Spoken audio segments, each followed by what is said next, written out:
Bueno, gracias.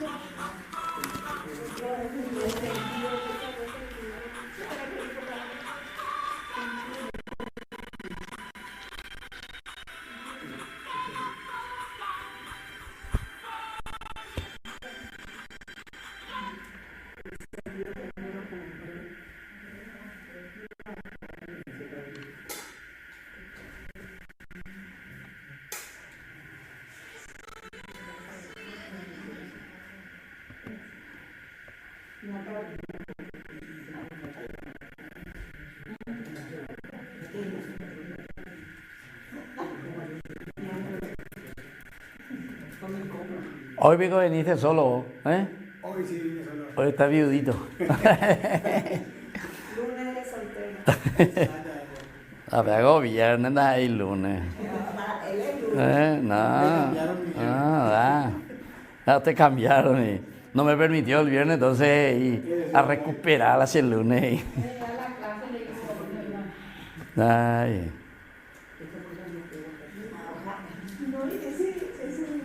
¿Y ella qué? ¿Va a seguir o no? Sí. ¿O después nomás va? Se conectó. Ah, se conectó. Tenía nomás otra cosa. Sí, por eso. Él está controlando a ver si ya se Hoy no aparece con nosotros. ¿Para qué me ingresó esta señora durante está diciendo ya?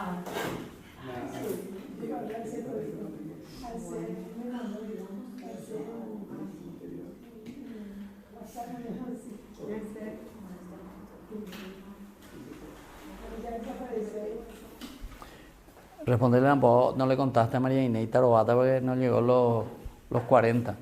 Escribíle cuánto llegó. Yo no respondí, yo padre ayer luego. Y no leyó porque ahora me escribió. Y quiere más 11 y se le falta.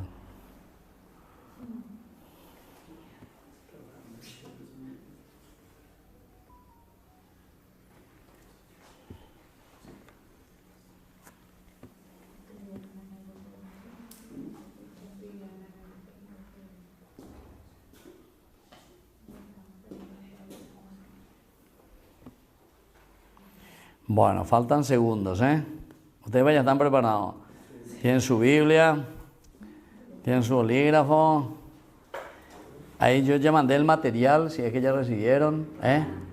Ya está el material, ya abrieron, vieron.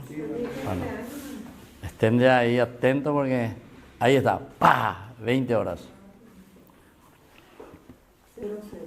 Así que vamos a comenzar por la puntualidad de ustedes y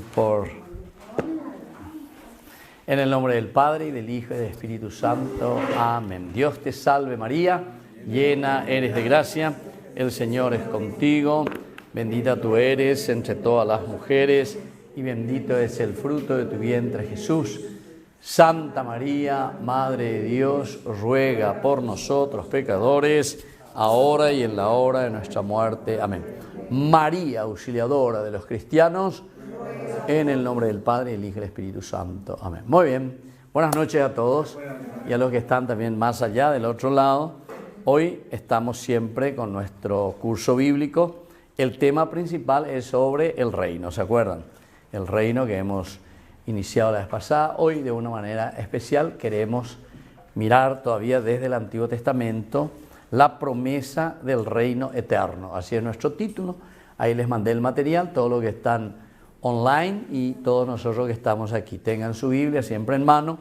Procuraremos por lo menos una pincelada rápido. No se olviden lo que hemos dicho desde el inicio, desde nuestra introducción. La vez pasada, cuando comenzamos el primer tema, decíamos que al hablar del reino de Dios, estamos hablando de, voy a escribirlo aquí, reino de Dios. ¿Tenés otro bolígrafo? Entonces, gracias. Al hablar, ese tirano allá. Al hablar del reino de Dios, entonces estamos hablando directamente aquí de lo central y lo elemental, así podemos decir, dentro de la vida nuestra, bíblica.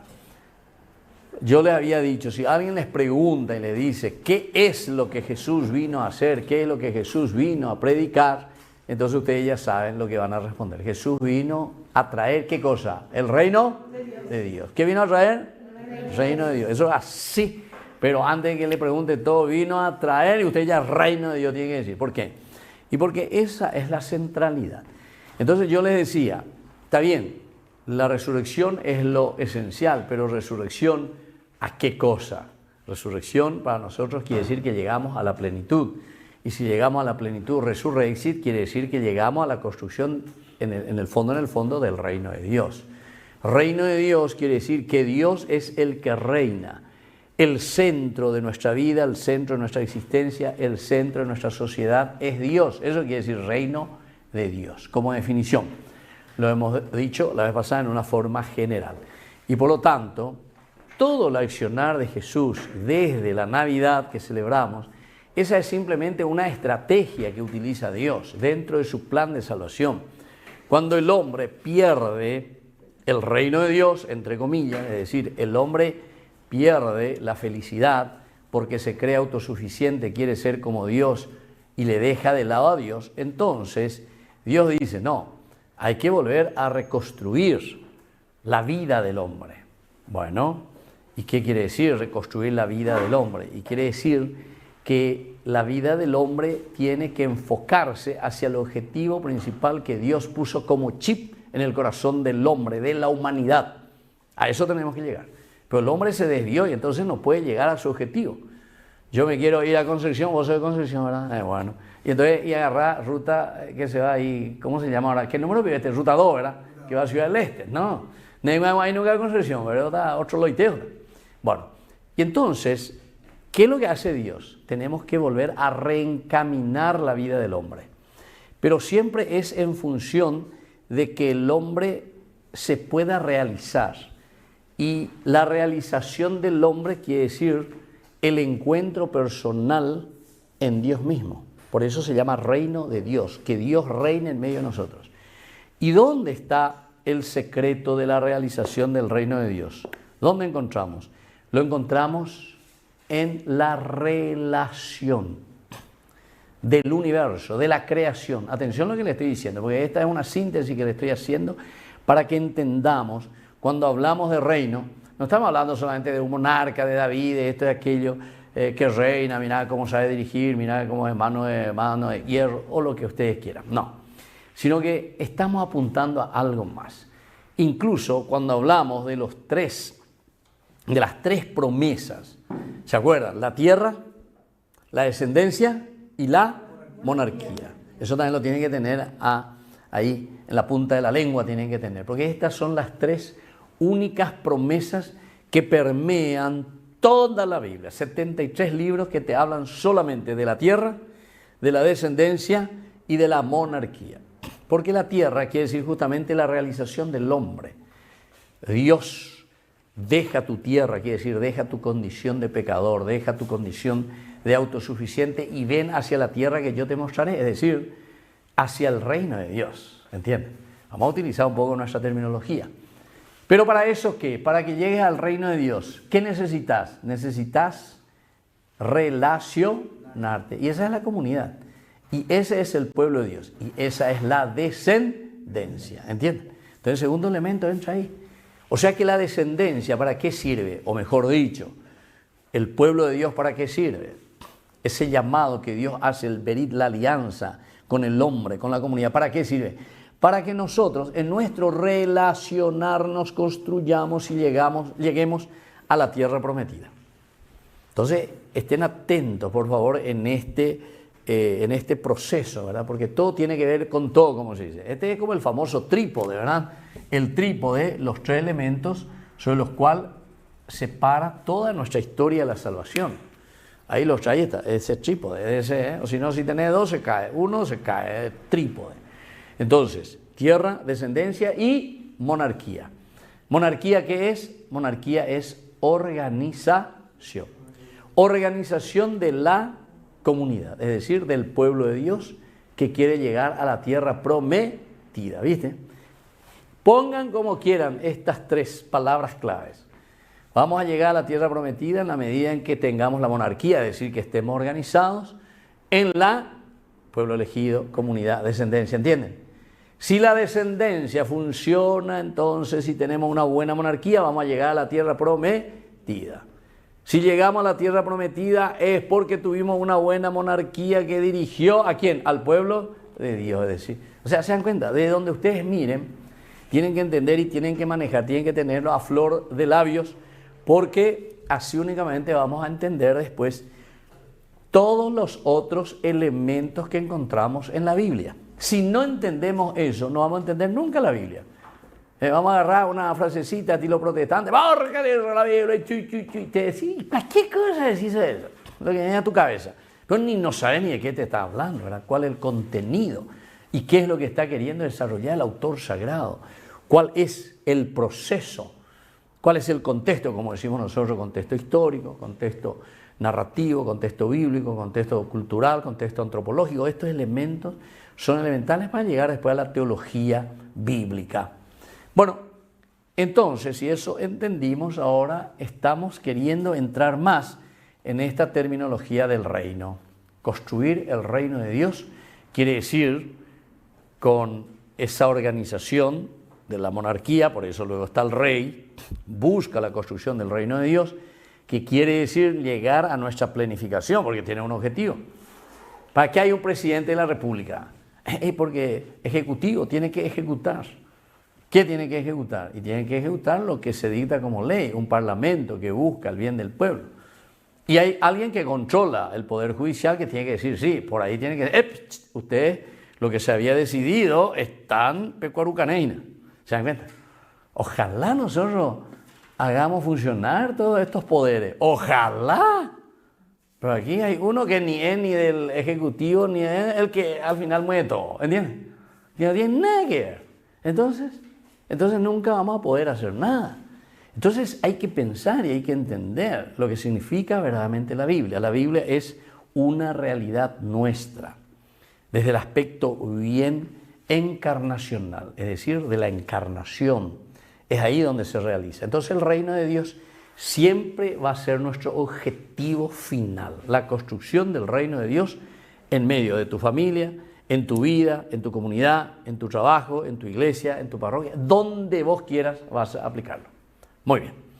Entonces miremos ahora, vamos a entrar un poco más, ¿cómo nace esto del reino de Dios? Y esto lo vamos a encontrar, vamos a tomar hoy nosotros solamente dos elementos que son segundo libro de Samuel, capítulo 7, del 12 al 16, y luego el Salmo 2 y el Salmo 110, estos tres textos.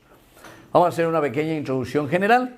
La promesa del reino eterno es uno de los temas más importantes, ya dije, del Antiguo Testamento. Dios elige a David, ahora ya estamos entrando cada vez más de forma pormenorizada, porque se hace todo un camino.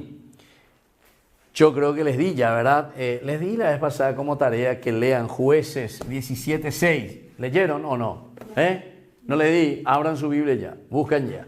Jueces 17:6. Después lean Jueces 18:1. Después lean Jueces 19:1. Después lean Jueces 21:25. Fuerza, ánimo, rápido, moverse. Ustedes así al dedillo tienen que tener, para no perder tiempo. ¿Encontraron más? Todito va tiene Biblia ahí, ¿no? El que no tiene, le prestamos ahí. ¿Vos tenés? No. Prestale una Amada, por favor, ahí si le puedes pasar una Biblia que está ahí arriba. Entonces todito tienen Biblia, toditos estudian, miran un poco. Eso era. Gracias. Entonces, ahí también para ella, eso era. Bueno, Jueces. ¿Encontraron más? El que encontró ya me lea. 18:1. Sí. En ese tiempo no había rey en Israel. En ese tiempo no había rey en Israel. ¿Y cómo sigue? 17:6. 18:1 después. Fue entonces cuando la tribu. Bueno, muy bien. 17:6. A ver. Pues en aquel tiempo no había rey en Israel y cada uno hacía lo que mejor Ahí le está. parecía. Y cada uno hacía, en síntesis, la traducción en hebreo, cada uno, ya por lo llevo, o sea, cada uno hacía lo que quería, ¿entiendes? Eso tendría que ser una mejor traducción. Bueno, después 19:1. En aquel tiempo aún no había rey en Israel. Un levita. Bueno, y ahí comienza la historia. Pero se dan cuenta, siempre te hace una introducción y te dice, no había un rey. Bueno, ¿cómo termina? 21, 25. Último capítulo, el último versículo del libro. No Sí. había rey en Israel y cada uno hacía lo que se le antojaba. Ay, ese está un poquitito mejor. Cada uno hacía lo que se le antojaba. Bueno, ese está un poquitito mejor. Pero los otros dicen, cada uno hacía lo que mejor le parecía bien. Ese es muy positivo, ¿verdad? Entonces, bueno, le parecía bien. Pero en realidad ahí es, en la Biblia, en hebreo, te carga, porque eso es lo que quiere hacer el autor sagrado. Cada uno ya por lo llamó,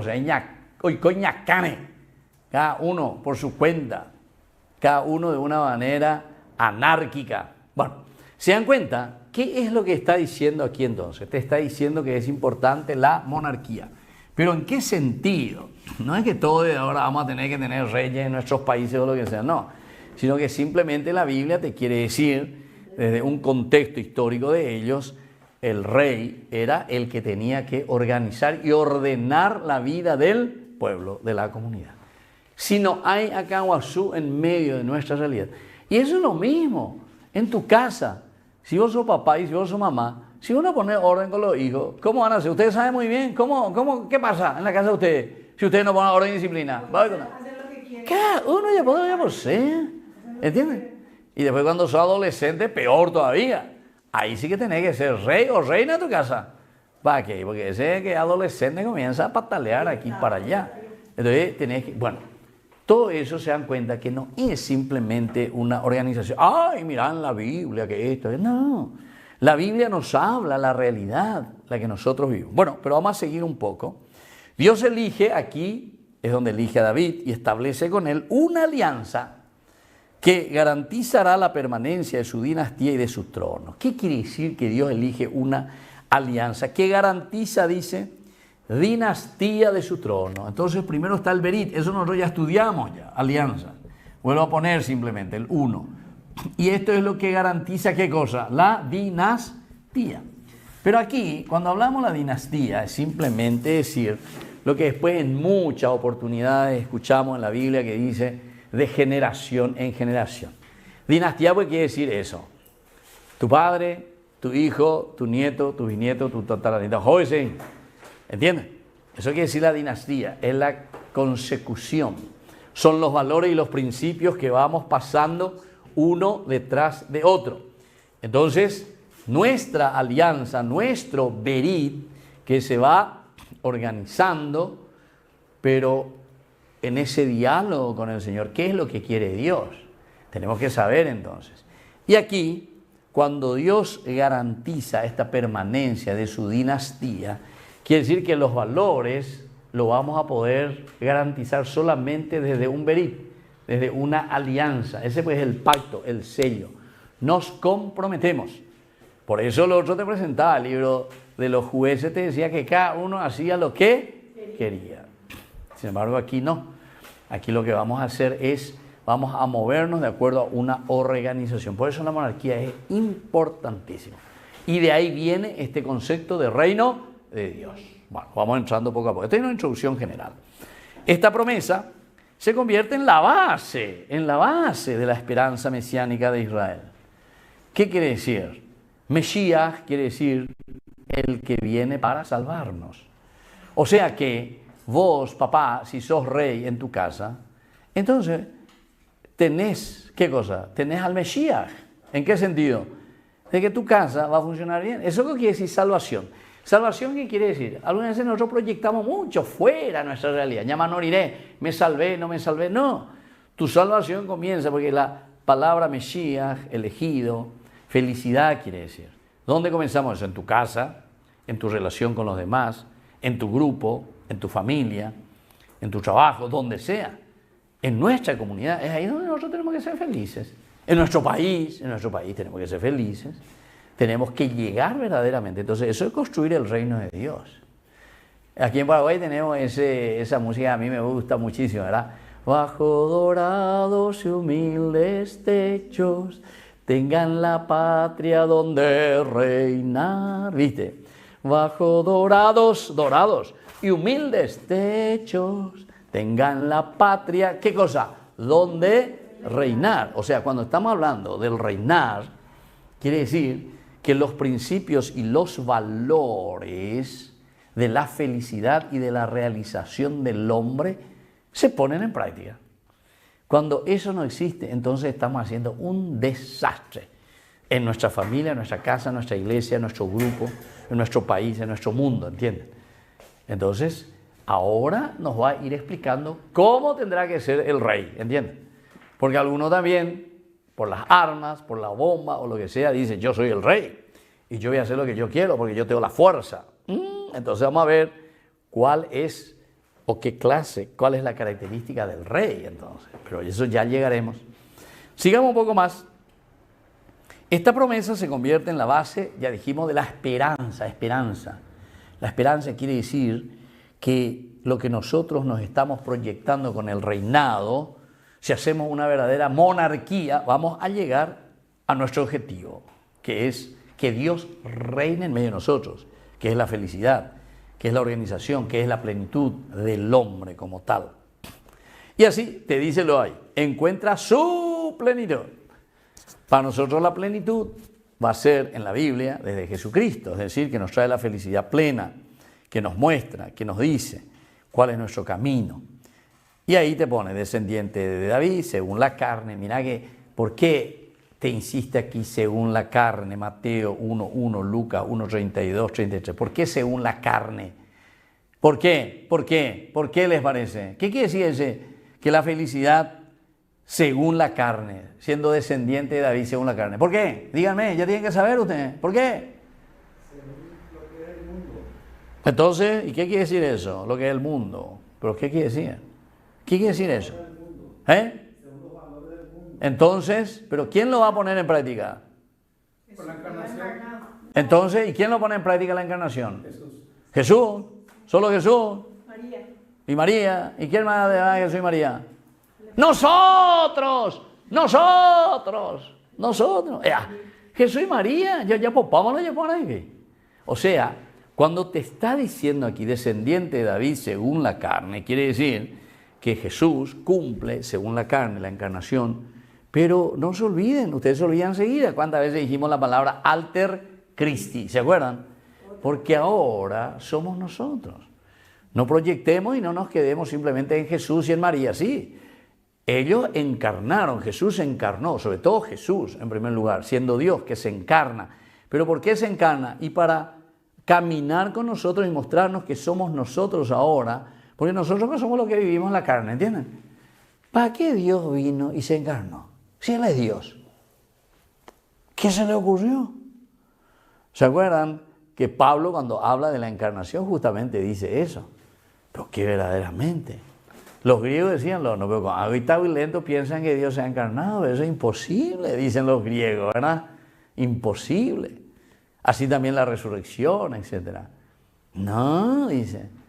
Sin embargo, nosotros sabemos por revelación que es al contrario. Dios se encarna, se hace como nosotros, pero caminando con nosotros para que ahora nosotros seamos los alter Christi, es decir, nosotros llevemos esa plenitud y la construcción de ¿qué cosa? Del reino de Dios. ¿Me entendieron para esto? Porque esto es esencial y fundamental. Van a entender y no después se van a ir, me van a mirar 6, 4 veces este video, ¿listo? Hasta que entiendan. Claro, estamos hablando de encarnación. Estamos hablando de que nosotros somos ahora quienes tenemos que traer el reino de Dios en este mundo. Ese es nuestro gran problema que después cae en todos los niveles. Vos vas a la parroquia, Dios a cena que está párroco, que él haga todo, coraje. Señor, mandá a un presidente que valga la pena, que no sea corrupto. Y vos le vas a votar siempre al corrupto. Y así. O sea, que sí que no entendimos lo que es la encarnación. La encarnación quiere decir que nosotros somos quienes vamos a cambiar este mundo. ¿Me entienden? Así de sencillo, pero así de difícil. En tu casa, la misma cosa. Ay Dios, que mi hijo cambie. Ay Dios, que mi esposo cambie. Ay Dios, que mi abuelo cambie. Ay, que mi tatarabuelo cambie. No sé. ¿Quién es lo que pedimos? ¿Y vos qué haces? Nada. Y te quedas ahí nomás. A Dios rogando y después rogando. Esa es la encarnación. Quedando simplemente en un acto muy humano, sino que por eso es que Dios se encarna, es decir, Dios entra y al Espíritu Santo, porque eso quiere decir que dentro de nuestra carne, dentro de nuestra condición humana, es la misma presencia de Dios la que nos empuja para que nosotros lleguemos a ¿qué? A construir el reino de Dios. Así de sencillo. Pero como le dije, así de difícil. Pero primero por lo menos entendamos que somos nosotros los responsables.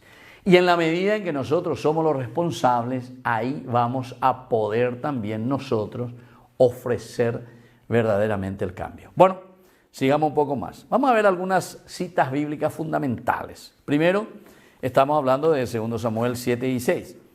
Tu casa y tu reino permanecerán para siempre delante de mí. Tu trono será estable perpetuamente. ¿Qué quiere decir esta promesa del Señor? Tu casa y tu reino permanecerán para siempre. Segundo libro de Samuel 7:16, ¿verdad? ¿Qué quiere decir esto? Quiere decir que tu casa, tu vida, porque casa no quiere decir la construcción ahí de ladrillo, lo que sea, sino que tu casa quiere decir tu comunidad, tu parroquia, tu dinastía, tu nación. Permanecerá para siempre en la medida de ¿qué cosa? En la medida en que nosotros entendemos que Dios reina en medio de nosotros. Si Dios, o sea, los valores de Dios no reinan, no están en medio de nosotros, ustedes saben muy bien qué sucede con nosotros. Un desastre, ¿verdad? Un desastre. Cuando vos le enseñás y le decís esto, y vamos a amarnos, vamos a respetarnos, vamos a hacer bien las cosas, y no, yo ando por mi cuenta, yo hago esto, yo hago aquello, etc. Después llevamos la de Caín, como se dice, ¿verdad? Llevamos el peso de una cruz que no sabemos cómo solucionar. ¿Se dan cuenta? ¿Y dónde lo llevamos? En nuestra propia carne, ¿verdad? ¿Sí o no? Claro que somos nosotros después los que sufrimos. ¿Cuántos de nosotros hemos pasado por esas situaciones? Y nadie se salva de eso, ninguno de los que estamos aquí. Toditos en algún momento pasamos alguna de esas situaciones. Algunos calvarios le llamamos nosotros. ¿Pasaste algún calvario vos? Claro que sí. ¿Vos? Sí, claro que sí. Claro que sí. Todito. ¿Vos? Yo también, todito. O sea, quiere decir que aquí cuando estamos hablando, tu casa y tu reino permanecerán para siempre delante de mí, tu trono será estable eternamente. Es la promesa del Señor. Pero en la medida en que nosotros entendemos cómo tendremos que hacer y cómo tenemos que trabajar para conquistar este reino de Dios. Sigamos un poco más. Salmo 2:7. Tú eres mi hijo, yo te he engendrado hoy. ¿Qué significa esto? Tú eres mi hijo, yo te he engendrado hoy. Salmo 2:7.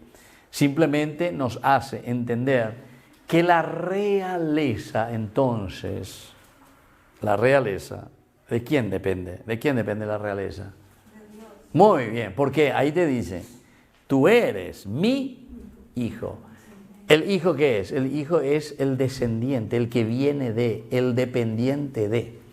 Tal vez nosotros cuando somos grandes, ¿verdad? Y decimos, y nos hacemos ya del machito, o de la mujercita, no sé cómo se dice la macho, no se dice, ¿cómo se dice la mujer cuando se hace baretella?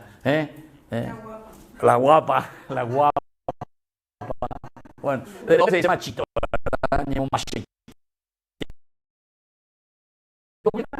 Muy bien. Y entonces, como que se quiere independizar, ¿verdad? Como yo sé todo, como yo soy el que yo. Entonces, como que quiere ladear por otros elementos. Y por eso dice, no, tú eres mi hijo. Esto es importante, la descendencia, conocer, saber de dónde provenimos, hacia dónde vamos. Yo te he engendrado. Salmo 110:1. Dijo el Señor a mi Señor, siéntate a mi derecha hasta que ponga a tus enemigos como estrado de tus pies. ¿Qué significa esto? La última parte, ¿qué dice? Haré de tus enemigos, ¿qué cosa dice? Estrado de tus pies. ¿Por qué? Y porque quiere decir, aquí está haciendo un proceso, ¿verdad? En la medida en que nosotros respondemos y en la medida en que nosotros caminemos para que el reino de Dios se haga realidad en nuestra vida, ciertamente que nosotros vamos a poder vencer a nuestros enemigos. Si nosotros, entonces, como dice aquí, siéntate a mi derecha, todas estas son expresiones para decirnos que es una confianza total y una cercanía total con Dios. Para construir el reino de Dios, entonces necesitamos siempre, no se olviden, de esa alianza, de esa cercanía, de ese berit. Porque este pues es el contrato. En realidad la alianza, berit, era un contrato entre personas. Los hititas son los primeros que comenzaron. Y desde ahí se copia y se pone en la Biblia. Un contrato que hay entre nosotros. Y en la medida en que nosotros hacemos ese contrato, sentar a la derecha de Dios, significa que vas a tener la fuerza y el poder de alguien que va a estar a tu lado y que no te va a dejar solo. Entonces el reino de Dios implica eso. Por una parte, respuesta positiva para con Dios, a tu alianza, a tu contrato. Pero entonces vas a tener la posibilidad, como dice aquí, que tus enemigos, dice, estén como estrados bajo tu pie. Eso quiere decir pisotear, ¿verdad? Al mal, al Satanás, al dragón y todo lo que vos quieras, ¿verdad? Bueno, estas son expresiones muy interesantes que nos hacen entender que nuestra alianza, nuestro berit con el Señor es en primer lugar. Si eso no hay, después entonces ya perdemos nuestra condición de poder vencer al mal. Dos temas, sí. Pero el malvado siempre acaba mal. Sí acaba mal en el malvado. Y bueno. Porque a la misma vida le pasa la factura. Y claro. O sea, esa es la consecuencia, ¿verdad? Del mal. El mal siempre te lleva a eso, la maldad. Al final uno acaba mal de nuevo, ¿verdad? Bueno, miren, hay aquí dos temas que tenemos que desarrollar. Primero, la alianza, acabamos de decir, la alianza davídica, porque aquí estamos hablando de David.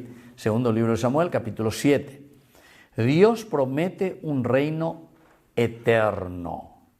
Segunda Samuel 7, 12, 13. Yo suscitaré después de ti un descendiente tuyo, salido de tus entrañas, aquí está la dinastía, y consolidaré tu reino. Es decir, voy a consolidar la felicidad, la alianza, la realización de tu vida, de tu estirpe. Él edificará una casa para mi nombre y yo consolidaré el trono de su reino para siempre. Ahí está la alianza, el berit. Una mano lava a la otra mano. En la medida en que tú eres fiel, el Señor también es fiel contigo. Sí. Una pregunta. Se habla de la carne. Sí. Y David hasta San José. Sí. Pero San José no es el papá adoptivo de Jesús. Sí. ¿Cómo se entiende el tema de la ¿Y por qué? ¿No es María la que tiene la sangre de David? No, el bajo. No, por eso, porque justamente San José, ¿qué es lo que hace? Le da la identidad, le da su apellido a Jesús. Porque en realidad Jesús, ¿quién es? Jesús es hijo de ¿quién? De David. ¿Hijo de quién? De Dios. Hijo de Dios. Por obra y gracia del Espíritu Santo. Hay que leer todo Lucas. Y San Mateo te dice bien también, ¿verdad? De María, de quien nació Jesús, dice, ¿verdad? Pero, ¿quién le da? ¿Quién le da la identidad? Por eso que San José, ese día de San José cuando estábamos aquí, ¿se acuerdan? En marzo, cuando celebramos, nosotros habíamos comenzado recién, habíamos explicado eso. Dentro de la fiesta de San José, esposo, que es lo que nosotros ahí le acentuamos. Y se acentúa la paternidad, es decir, le da la identidad. Miren que si San José no existe en la Biblia, no hay Salvador, no hay Mesías. ¿Por qué? ¿De dónde tenía que venir el Mesías? ¿De dónde? De la tribu de... ¿Quién le da la identidad? ¿Quién le da el apellido a Jesús? San José. Y eso nadie sabe. O mejor dicho, los protestantes no saben. Entonces, ustedes que adoran a los santos, ese no tiene nada que ver, porque no entendéis. Y ellos no saben que si vos le sacás a San José, no existe ni Jesús. Y ellos, solo Jesús. Y no existe Jesús. ¿Por qué? Y porque si no existe San José, no va a existir Jesús. ¿Entienden? No va a ser Mesías. Es imposible. No se cumple la promesa. Entonces, ¿a quién vos traes? ¿Quién está entonces el señor protestante? Ni entendéis, ¿verdad? ¿Por qué? Y porque el que le da la identidad. ¿Entendiste? Esa es verdaderamente la figura de San José. Y por eso es que San José aparece solamente en 5 lugares, creo que ahora no estoy recordando bien, pero 5 lugarcitos, ¿entendiste? Pero en todos los lugares de su intervención es para darnos a entender el cumplimiento de lo que Dios había dicho para la salvación del mundo. Si San José no existiese ahí, entonces no tiene. O incluso María, ¿verdad? María sigue, y claro, María sigue mucho más todavía. O si no, ahí sí que no habría nadie, ¿entienden? ¿Quién es el que trae al Salvador? ¿Entienden? Entonces, todas esas cosas uno tiene que estudiar un poco, saber un poco y decirlo con calma. No ya pointe sí, ¿verdad? Sin entender. Bueno, volvemos a nuestro tema. Y aquí entonces, ¿qué es lo que estamos encontrando cuando decimos, Él edificará una casa para mi nombre y yo consolidaré el trono de su reino para siempre? Aquí nos estamos proyectando a lo que decíamos nosotros. La encarnación siempre va a significar un trabajo nuestro en la construcción y en la realización, llamémosle así, que es más fácil, en la felicidad que el hombre quiere tener. ¿En qué queremos realizarnos? ¿Qué es lo que queremos ser? Queremos ser felices. Entonces vamos detrás de eso, ¿verdad? Entonces, en la medida en que entendemos esto, suscitaré después de ti un descendiente tuyo en esa alianza.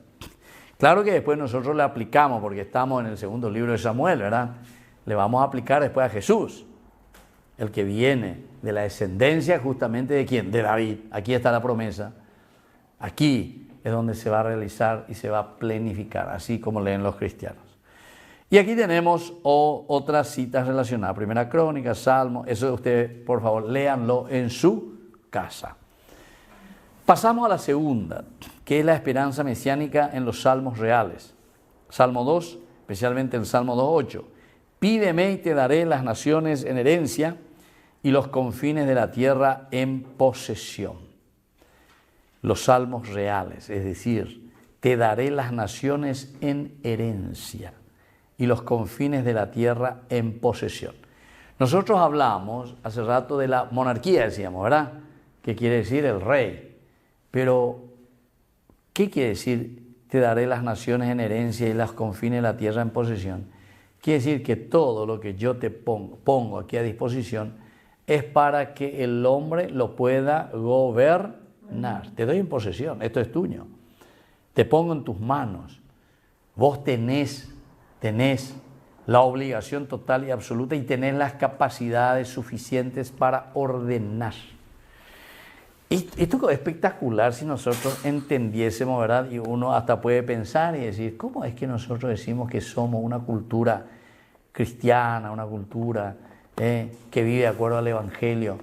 Y hasta ahora no podemos salir de las guerras, no podemos salir de la falta de organización, no podemos salir de la pobreza, no podemos salir de que existan chicos por la calle, de que existan gente sin tierra, de que exista indígenas. Mala señal. En serio. Y vamos a traer un poquitito más hacia aquí, a ver si, porque alguna es el techo. Y abrí un poco esa puerta, a ver si es eso. Vamos a ver un poco más.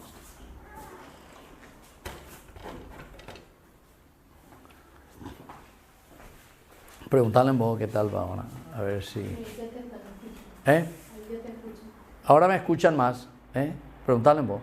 Voy a achicar un poco más ese para que entre todo.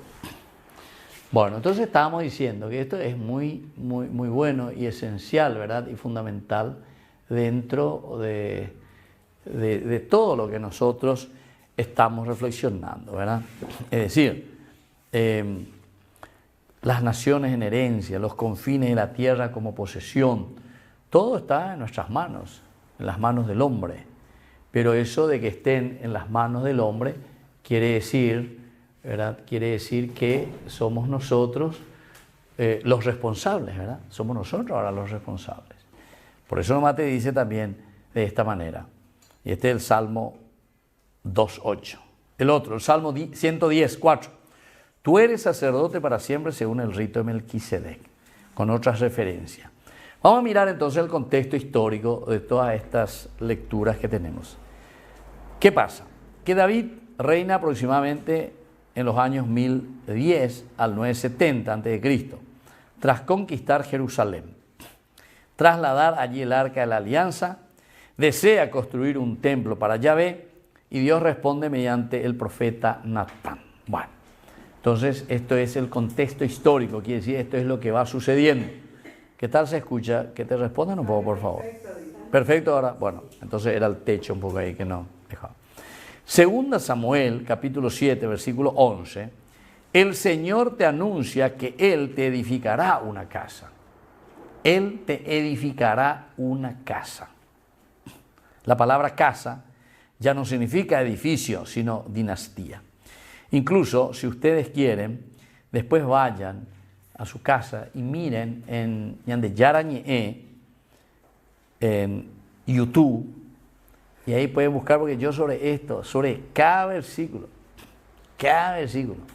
miren el capítulo 7, segundo libro de Samuel, capítulo 7, versículo 1 ya tiene 1 hora, versículo 2 ya tiene 2 horas, versículo 3 ya tiene 3 horas, versículo 4, van a tener ahí como 24 horas para escuchar, solo sobre este capítulo, ¿entienden?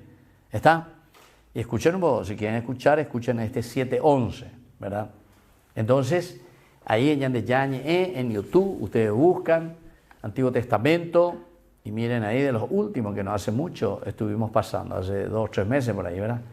Ahora yo estoy en el capítulo, o tal vez un poco más, yo estoy ahora en el capítulo 16, estoy desarrollando. Y esto es el capítulo 7. Y sí, debe ser un poco más ya. Ahora veo que estamos habrá sido en enero, diciembre, por ahí que esto se desarrolló. Bueno, pero vayan y vean. Si quieren estudiar más y entender el significado profundo de cada uno de estos versículos. El Señor te anuncia que Él te edificará una casa. Porque David, primero, esto es para corregir un poco lo que hace rato dijimos, y yo hice mucha acentuación también, que la responsabilidad siempre va a ser nuestra, ¿verdad? La encarnación dijimos que es una responsabilidad nuestra. A una vez la gente, incluso muchas personas me suelen decir, padre, pero usted habla mucho de que es como que nosotros tenemos que hacer todo y Dios dónde está, etcétera, más o menos, ¿verdad? No, uno tiene que entender Dios cómo actúa, ¿verdad? Entonces Dios actúa, pero Dios ya actúa con las cualidades y riquezas que puso en tu corazón. A eso es lo que nosotros le llamamos el famoso nefesh, ¿verdad? La esencia. O también podemos decir el Espíritu Santo, decimos en el Nuevo Testamento. O podemos decirlo del libro de los jueces, podemos decir ruaj, la fuerza de Dios que te mueve, que te empuja. Entonces no quiere decir también yo simplemente, por mí mismo. Aquí cuando dice el Señor te anuncia que Él te edificará una casa, es porque David comienza a reflexionar y dice, yo estoy viviendo en una casa de cedro, a la cuenta, mirá vos lo que yo tengo aquí, Después mira y dice, mira, el Jejal, es decir, el templo de Dios, una carpa. Dios está en una carpa y yo estoy en un feroz palacio.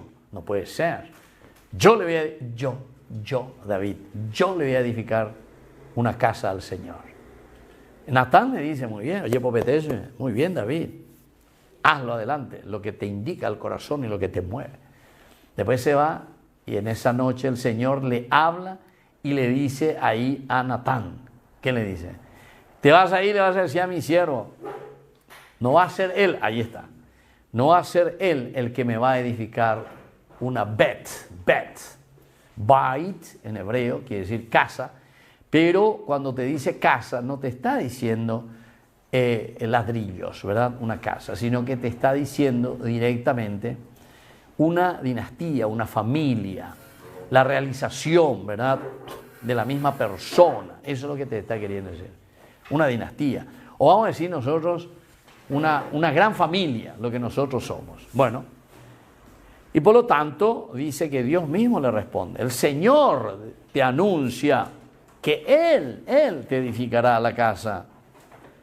Ahí está. La palabra casa ya no significa edificio. Tu casa quiere decir tu dinastía, tu familia.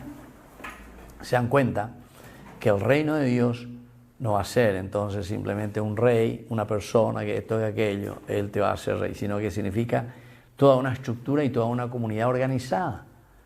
Eso es lo que quiere decir, ¿verdad? Que camina de acuerdo a los valores y principios de Dios. Bueno, después lean estas citas relacionadas, 2 Samuel 5, 2 Samuel 6, 1 Reyes 8, etc.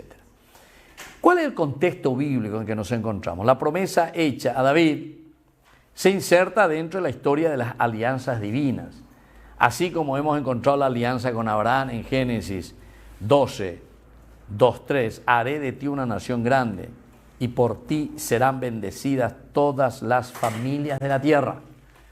Miren aquí, vuelvo a decir y a repetir. Entonces, haré de ti una nación grande. Te está hablando de la realización de una familia, de la realización de algo mucho más grande, de una comunidad. No estoy hablando simplemente de una persona, estoy hablando de toda una comunidad. Y por lo tanto, a través de ti serán bendecidas todas las familias de la tierra. Eso es lo que le dijo a Abraham, capítulo 12, versículo 2 y versículo 3. Porque esa era la promesa, lo que yo le dije hace rato, deja tu tierra, es el 1, ¿verdad? Aquí el 2 dice, a través de ti, serán bendecidas, es decir, a través de tu descendencia. Pero claro, uno ahora entiende, ¿qué quiere decir a través de tu descendencia? Quiere decir que nosotros lo vamos a pasar de generación en generación. Pero esto es espectacular. Yo la vez pasada estuve haciendo, creo que les dije, no sé si les dije la vez pasada, pero yo estoy aquí, ¿verdad? Yo soy uno, y este es mi papá y mi mamá. Este es mi abuelo y mi abuela. Este es mi abuelo y mi abuela. Este es mi bisabuelo y mi bisabuela. Este es mi bisabuelo y mi bisabuela. Este es mi bisabuelo y mi... ¿Entienden? Ahora Seina. Y ustedes vayan hasta... Este es 1, 2, 3 recién. Vayan haciendo 4, 5, 6, 7, 8, 9, 10, 11, 12, 13, 14, 15, hasta 25. O sea, 2 a la 25. Hagan un poco. Le va a salir, ante ustedes, ¿cuánto? 34 millones de personas. Yo hoy, uno, vengo de 34 millones de personas anteriores a mí. ¿Entienden? Es una cosa impresionante. ¿Y por qué tiene que llegar al 85? No, yo nomás estoy diciendo, hace 26, 27 para decir nomás. Más o menos en 750 años. Porque las generaciones más o menos se miden 40 años por ahí. 40 años. Segunda generación, otro 40 años, otro 40 años. En 25 más o menos 750, 800 años. Yo nomás le estoy diciendo que ya está 25. Creo que es 60, porque el doble otra vez de esto. ¿Cuánto es el doble de esto? 68 millones, ¿verdad? Y después más. Y andamos poco. Después de 68 millones ya es 136 millones. Ajo de Seina. Pero sepa que yo esté aquí hoy, aquí, ¿entiendes? De ahí pues Darwin y toda esa gente, después el jesuita Teilhard de Chardin, etc. Cuando piensa y dice del evolucionismo. Y claro, imagínense la mezcla que venimos. Hoy yo soy el resultado de eso. Y después continuamos nosotros con la descendencia. Bueno, los que vendrán, ¿verdad? Dentro de 700, otros más, 34 millones después de nosotros. Pero para eso hay que tener la descendencia. Y claro, y depende de cuánto tenés de descendencia, ¿verdad? Y así va. Pero es interesante porque ahí pues ya está la mezcla. Sí o sí, elementando, otro día, si no, diga tú. Y así, la genética. Bueno, esto es interesante, solamente para pensar nomás, cuando aquí te está diciendo, por ti serán bendecidas todas las familias de la tierra, es decir, la descendencia. Entonces te hace pensar en tu relación, te hace pensar en tu responsabilidad. Vos tenés hijos, tenés nietos, tenés bisnietos, todavía no. Bueno, pues tu nieta ya tiene ¿cuántos años? 16 por ahí, ¿verdad? Dentro de poco ya vas a ser bisabuela vos. 17 ya, viene, bueno, a pensar. ¿Hay alguna que es bisabuela aquí? ¿Oh? Todavía no. Todavía no. No, nadie quiere ser bisabuela. Ya. Es una dicha eso. No, pero padre de mi papá vive todavía. Tu papá vive, ¿viste? Y él que él es bisabuelo, entonces. Sí. Bisabuelo. ¿Tatarabuelo? Ah, ya.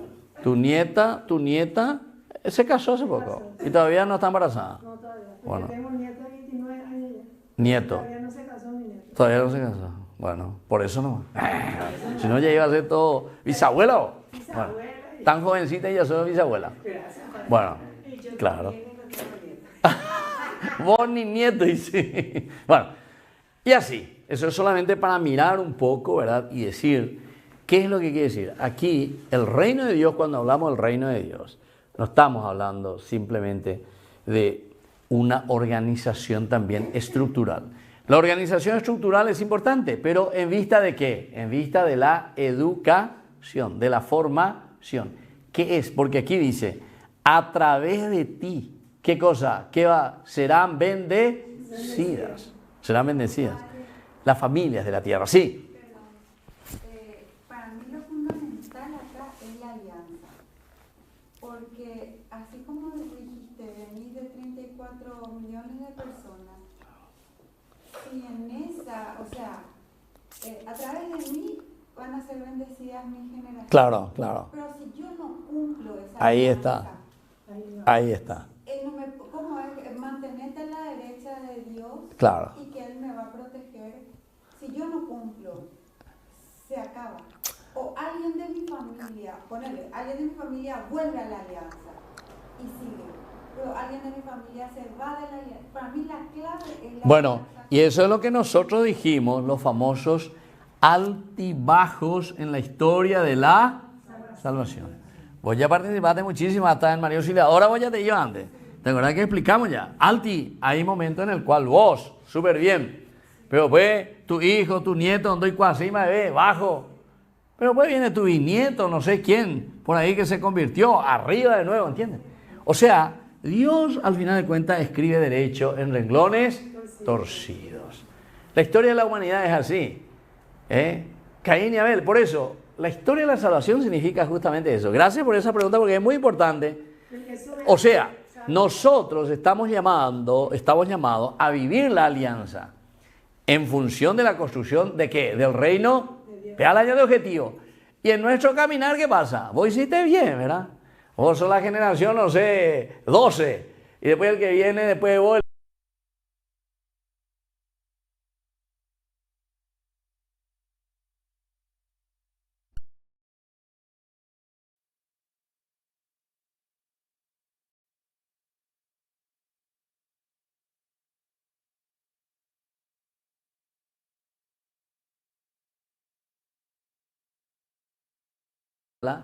Por una parte, de lo negativo que estamos haciendo, que el hombre está haciendo, pecó, pero pues nunca la Biblia te va a dejar ahí en el suelo y te va a pisotear y te va a decir indende y coindende, vale o lo que sea. Por lo tanto, y ahí está, y Dios que te tiende la mano y te levanta y te llama, ¿entendiste? Siempre. ¿Por qué?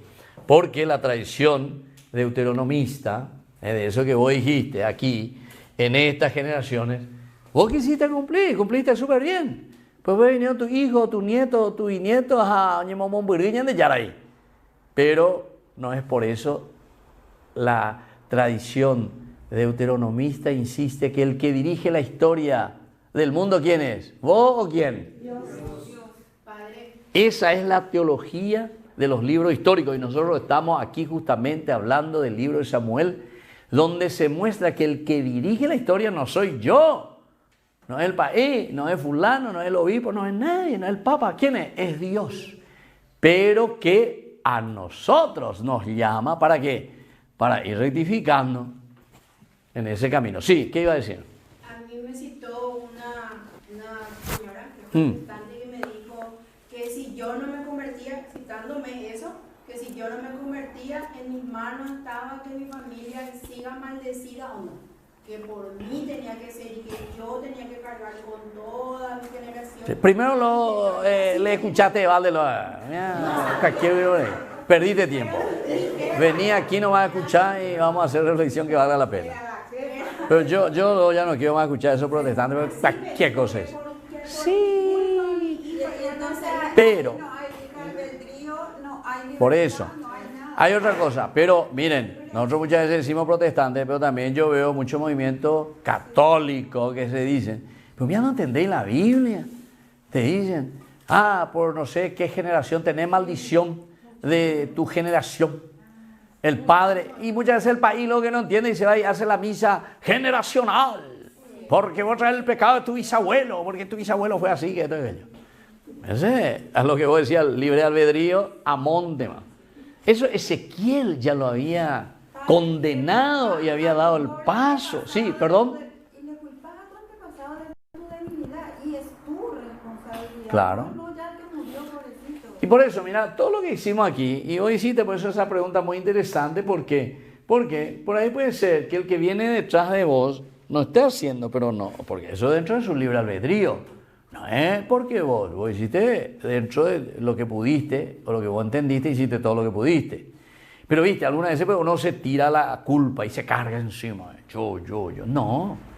Ahora, que exista influencia, eso sí.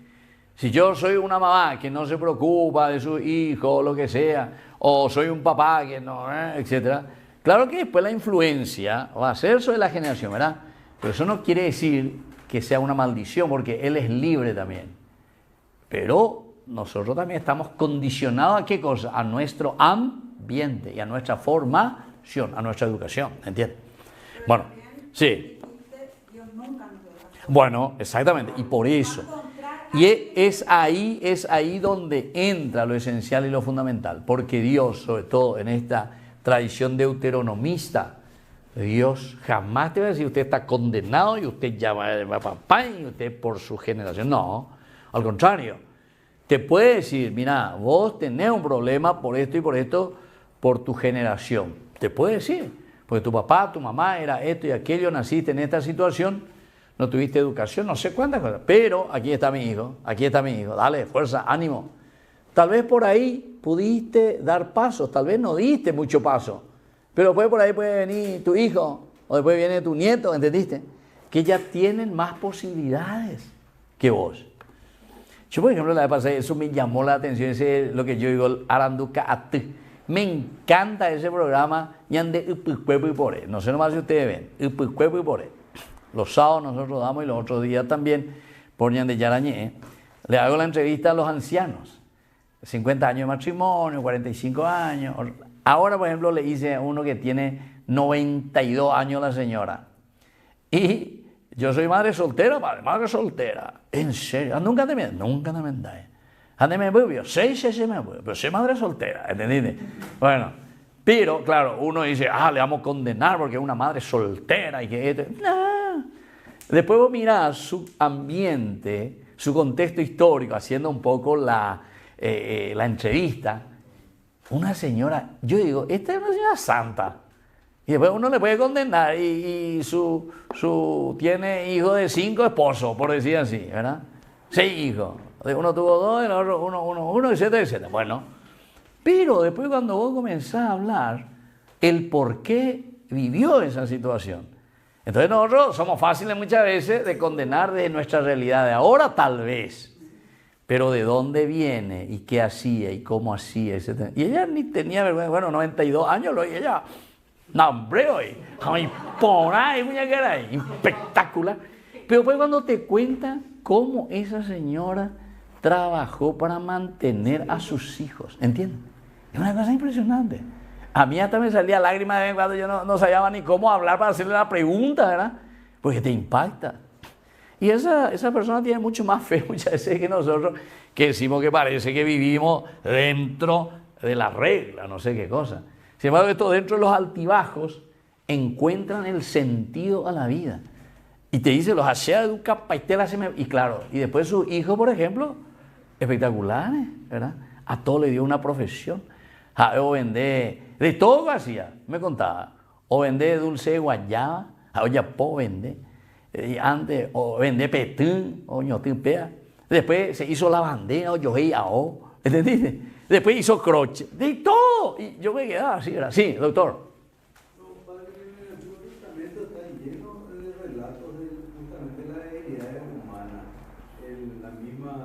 Sí. Concepción de Salomón, ¿verdad? Ah, exactamente. Amar mucho antes, también, creo, y el mismo David que fue descendiente. También, David también, capítulo justamente el 11, eso pueden ver también si quieren, estudien. De que nos radica en eso justamente el mensaje del Evangelio. Claro. No, y el mensaje, ¿verdad? Este mensaje. Esa frase, cierto que se le atribuye a San Pablo, o ¿Cuál? ¿Qué? está en la Biblia y Dios escribe recto sobre el Ah, sí. Sí, algo dice Pablo, algo dice eso, ¿verdad? De que Dios es el que construye y escribe verdaderamente, ¿verdad? En nuestra vida, de los altibajos de la vida. O sea que Él intuye eso, ¿verdad? Esta es una concepción bien nuestra, desde la razón, ¿verdad? Porque nos damos cuenta, pues. Bueno, vamos a seguir un poquitito más. Ahora la alianza con David, 2 Samuel 7:16. Tu reino permanecerá para siempre. Y el cumplimiento en Cristo más adelante. El Señor le dará el trono de David, su padre, reinará sobre la casa de Jacob. ¿Cuál es el contexto cultural aquí? En las culturas vecinas, Egipto, Asiria, Babilonia, el rey era considerado una figura divina. Atención, Israel introduce una novedad. El rey es servidor de Yahvé. Aquí cambia. El rey no es Dios. El rey, ¿quién es? Según nosotros, los tres que pusimos, es el que organiza. Pero no es Dios, sino que también el poder. Y nosotros estuvimos viendo en nuestras clases, estuvimos viendo y fuimos diciendo que está el profeta, el sacerdote y el rey. Todos están supeditados ¿a quién? A la palabra de Dios. Y el más importante, ¿quién es? El profeta. El profeta es el que anuncia y denuncia. El sacerdote es el que celebra lo que verdaderamente se anuncia. Y el rey es el ejecutivo, ¿entienden? Entonces yo no puedo decir, se la manda, se la presidente, a ver, ya potalaya, o sea, no, estoy supeditado al valor justamente de la profecía y al valor de lo que es lo que Dios está pidiendo, ¿verdad? Para su pueblo. Entonces, ahí está, el rey protege a los pobres, librará al pobre que suplica, al afligido que no tiene protector. El rey administra justicia, ¿se dan cuenta? Quiere decir que esta es la monarquía, esto quiere decir reinar. El rey es pastor del pueblo. 3 palabras hebreas fundamentales. Primero, Malkut, reino, realeza. Viene de Melech, Malach, reinar. Tu reino es reino de todos los siglos. El significado profundo, ¿verdad?, de la exégesis bíblica, más que territorio, significa el gobierno efectivo de Dios sobre la historia. Anoten eso y subrayen. Aquí no es tanto que se está, yo estoy reinando y este es mi territorio. No, sino que aquí eso es todo sobre la vida. ¿Qué es lo que yo estoy haciendo? ¿Qué es lo que estoy ofreciendo? Ese es el verdadero rey, el que le da seguridad al pueblo, a la historia. La otra palabra, kitzé, es decir, el trono. Afirmaré para siempre el trono de su reino. ¿Qué significa? Representa la autoridad legítima, estabilidad y continuidad de la presencia divina. Esto también hay que subrayar. ¿Por qué? ¿Qué quiere decir entonces el estar sentado en el trono? Quiere decir seguridad ¿de qué? De lo que vos estás haciendo. No sos alguien que va de aquí para allá, que de acuerdo al viento, ubituista. No sos una veleta. Hoy hacia el norte, mañana hacia el este y mañana de tal color. ¿Entiendes? No. No sos un batará, decían, ¿verdad? Sino que sos alguien que apunta verdaderamente al proyecto de organización. Y luego el Berit, que ya sabemos, alianza.